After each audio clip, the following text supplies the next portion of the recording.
আসসালামু আলাইকুম। Hello viewers, আমি সাকিব টেক পয়েন্টে আপনাদের সকলকে স্বাগতম।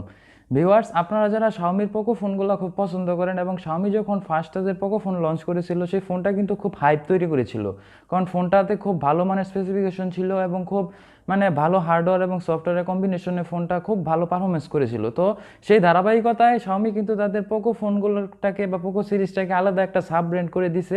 তো যেই কারণে পোকোতে একের পর এক আরও ভালো ভালো ফোন লঞ্চ হতে চলেছে। তো তারই ধারাবাহিকতায় সেপ্টেম্বর মাসের 28 তারিখে আরেকটা ফোন আসতে চলেছে, যেটা হলো আপনার শাওমি পোকো X3।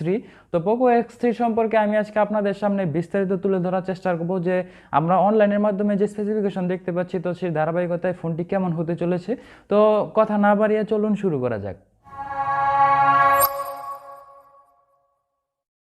ভিউয়ার্স, প্রথমে ফোনটির ডিসপ্লে সেগমেন্টে চলে যাচ্ছি। পোকো X3-তে খুব ভালো মানের একটা ডিসপ্লে ইউজ করা হয়েছে, কারণ এটা ফুল এইচডি প্লাস রেজুলেশনের ডিসপ্লে। কারণ আমি আপনাদেরকে সবসময় প্রেফার করে থাকি যে একটা ফোন কেনার আগে minimum full HD plus display আপনারা নেবেন, কারণ ফুল এইচডির কম হলে ডিসপ্লেতে আপনার ওভারঅল যে সকল আপনার ভিডিও স্ট্রিমিং করে কোনো বা গেমস খেলে কোনো কিছু করে ওই রকম মজা পাওয়া যায় না। তো সেই পোকো X3-তে আমরা ফুল এইচডি প্লাস ডিসপ্লে পাচ্ছি এবং 6.67 ইঞ্চির একটা ফুল স্ক্রিন ডিসপ্লে পাচ্ছি, যেটাতে আপনার একটা 5 হোল সেলফি ক্যামেরা আছে। এবং সেই ডিসপ্লেটা আপনার সবচেয়ে ভালো যে বিষয়টা হলো সেটা আপনার 120 হার্জ রিফ্রেশ রেট, এবং কোম্পানি ক্লেম করতেছে যে 450 নিটস পর্যন্ত ব্রাইটনেস উঠতে পারে, এবং সেটা কর্নিং গরিলা গ্লাস 5 দিয়ে প্রোটেক্টেড করা আছে। তো ডিসপ্লে সেগমেন্ট নিয়ে যদি বলতে চাই তাহলে এই মিড রেঞ্জ সেগমেন্টের মধ্যে, কারণ প্রাইসটা যেহেতু মিড রেঞ্জ সেগমেন্টের মধ্যে আছে, তো মিড রেঞ্জ সেগমেন্টের মধ্যে ডিসপ্লেটা কিন্তু খুব ভালো কোয়ালিটির ডিসপ্লে এখানে ইউজ করা হয়েছে, কারণ 120 হার্জের রিফ্রেশ রেট, তার সাথে আবার 1080p স্ক্রিন কোয়ালিটি, এবং সাথে 6.67 ইঞ্চি 5 হোল ডিসপ্লে এবং কর্নিং গরিলা গ্লাস 5, সব কিছু মিলিয়ে ডিসপ্লেটাকে আপনার একটা পারফেক্ট ডিসপ্লে বলা চলে। তারপর ফোনটিতে আমরা প্রসেসর হিসেবে স্ন্যাপড্রাগনের 732G চিপসেটটা পাচ্ছি, যেটা আপনার 8 ন্যানোমিটার বেস্ট, এবং সেটা একটা গেমিং প্রসেসর।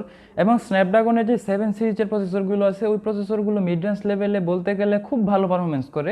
ওই প্রসেসর নিয়ে ওই রকম কোনো কমপ্লেন কারণ নেই, কারণ 730 প্রসেসরটাই অলরেডি আমরা দেখতে পেরেছি যে খুব ভালো মানের গেমিং আউটপুট আমাদের দিচ্ছিল। তো সেই সাথে 730-এর একটু আপগ্রেডেড ভার্সন, তো সেই সাথে আপনার যে প্রসেসরটা আছে সেই প্রসেসরটা কিন্তু ফোনটার খুব ভালো একটা পারফরমেন্স দিতে চলেছে আমাদের। এবং সেই ধারাবাহিকতায় আমরা প্রসেসর হিসাবে অক্টা কোর প্রসেসর পাচ্ছি, সেটাতে আপনার দুইটা কোর হচ্ছে 2.23 গিগাহার্জের, এবং বাকি যে 6টা কোর আছে ওইটা হচ্ছে আপনার 1.8 গিগাহার্জ বেস্ট। এবং জিপিইউ হিসাবে আমরা Adreno জিপিইউ পাচ্ছি, কারণ আমরা যে সকল গেমস বাজারে দেখতে পাই, পাবজি থেকে শুরু করে যত হাই কোয়ালিটির গেমস থাকুক না কেন, সবগুলো গেমস কিন্তু অ্যান্ড্রয়েড ডিভাইসের ক্ষেত্রে আপনার স্ন্যাপড্রাগনের Adreno যে জিপিইউ আছে ওই জিপিইউকে আপনার বেস ধরে ওর গেমসগুলো ডেভেলপ করা হয়। তো যে কারণে Adreno যে সকল জিপিইউ আছে ওই জিপিইউ দিয়ে আপনাদের কিন্তু গেমিংয়ের সেক্টরটা খুব ভালো আউটপুট পাওয়া যায়। তো সেক্ষেত্রে প্রসেসরের দিক দিয়ে কিন্তু ফোনটা খুব ভালোই, এবং সেই সাথে আমরা Android 10 পেয়ে যাচ্ছি ফোনটাতে, এবং MIUI 12 ভার্সনটা আমরা এই ফোনটাতে দেখতে পাচ্ছি। তারপর ফোনটা আমরা 3টা ভেরিয়েন্টে পেয়ে যাচ্ছি, আপনার 6GB র্যাম 64GB স্টোরেজ, এবং 6GB র্যাম 128GB স্টোরেজ, এবং সাথে আরেকটা ভেরিয়েন্ট আছে যেটা 8GB র্যাম 128GB স্টোরেজ। তো সেই সাথে আমরা UFS 2.1 স্টোরেজটা পেয়ে যাচ্ছি। যেহেতু UFS স্টোরেজ থাকতেছে, ফোনটা মোটামুটি আমরা ভালোই বলতে পারি। এবং সাথে আপনার একটা হাইব্রিড সিম স্লট পেয়ে যাচ্ছি, যে হাইব্রিড সিম স্লট থাকার কারণে আমরা একটা সিম বা একটা মেমোরি বা দুইটা সিম ব্যবহার করলে আমরা মেমোরি ব্যবহার করতে পারবো না, বা একটা সিম যদি ইউজ করি তাহলে আমরা আমাদের দরকার অনুযায়ী ক্যাপাসিটি এক্সটেন্ড করে নিতে পারবো। তারপর ক্যামেরা সেগমেন্ট নিয়ে বলতে গেলে শাওমি পোকো X3-তে আমরা খুব ভালো মানের ক্যামেরা সেটআপ পেয়ে যাচ্ছি। 4টা রিয়ার ক্যামেরা সেটআপ আমরা পাচ্ছি। 64 মেগাপিক্সেলের আমরা মেন শুটার পাচ্ছি, যেটার অ্যাপারচার হচ্ছে f1.9, এবং সাথে আমরা 8 মেগাপিক্সেলের একটা আলট্রা ওয়াইড সেন্সর পেয়ে যাচ্ছি, এবং সাথে একটা 2 মেগাপিক্সেলের ডেপথ সেন্সিং সেন্সর, এবং বাকি একটা 2 মেগাপিক্সেলের ম্যাক্রো শট লেন্স আর কি। তো সেই ধারাবাহিকতায় আমার যে মনে হচ্ছে যে 4টা রিয়ার ক্যামেরা সেটআপের সাথে মোটামুটি ক্যামেরাটা ভালো এভারেজ লেভেলের বলা চলে, যেহেতু 64 মেগাপিক্সেলের ক্যামেরা ইউজ করা হয়েছে। এবং সাথে আমরা একটা সেলফি ক্যামেরা হিসেবে 20 মেগাপিক্সেলের সেলফি ক্যামেরা পাচ্ছি, যেটা আপনার 5 হোল ডিসপ্লের সাথে অ্যাড করা আছে। তো সেই কারণে মোবাইলের লুকিংটাও আরও ভালো দেখা যাচ্ছে। ভালো প্রসেসরের সাথে ফোনটিতে কিন্তু আমরা একটা হিউজ ব্যাটারি পেয়ে যাচ্ছি, 6000 mAh এর একটা হিউজ ব্যাটারি, যেটা আপনার 33 ওয়াটের ফাস্ট চার্জিং সাপোর্টেড, এবং সেখানে কিন্তু টাইপ সি পোর্টটা আছে। তো টাইপ সি পোর্ট এবং ফাস্ট চার্জিং, যেহেতু 33 ওয়াটের 33 ওয়াটের একটা ফাস্ট চার্জিং আছে, 6000 mAh এর ব্যাটারি। তো আমরা ওভারঅল ফোনটা চালিয়ে কিন্তু খুব মজা পাবো, কারণ আমাদের ফোনটা ভালো বড় ব্যাটারি থাকার কারণে ফোনটা কিন্তু ব্যাটারি ইস্যু নিয়ে তেমন সমস্যা হবে না।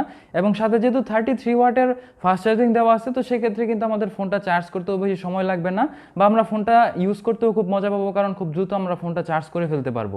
ফোনটিতে আরও কিছু ভালো দিক রয়েছে, যেগুলো হলো আপনার স্টিরিও সাউন্ড স্পিকার, কারণ স্টিরিও স্পিকারগুলো আমরা ফ্ল্যাগশিপ গ্রেডের ফোনে দেখতে পাই। অ্যান্ড্রয়েডের আমরা মিড রেঞ্জ সেগমেন্টের স্টিরিও স্পিকারটা খুব কম দেখতে পাই, এবং সাথে 3.5 মিলিমিটার অডিও আউটপুটটা থাকতেছে ফোনটাতে, এবং সেই সাথে আমরা ফোনটিতে সাইড মাউন্টেড ফিঙ্গারপ্রিন্ট পেয়ে যাচ্ছি, তো যেই কারণে ফোনটা থেকে দেখতে আরো আকর্ষণীয় মনে হচ্ছে। ভিউয়ার্স, একটা ভালো ফোনও কিন্তু আমরা পারফেক্ট বলতে পারি না, কারণ কিছু না কিছু ক্ষেত্রে গিয়ে ফোনটা কোনো না কোনো দিক দিয়ে একটু কম থাকে।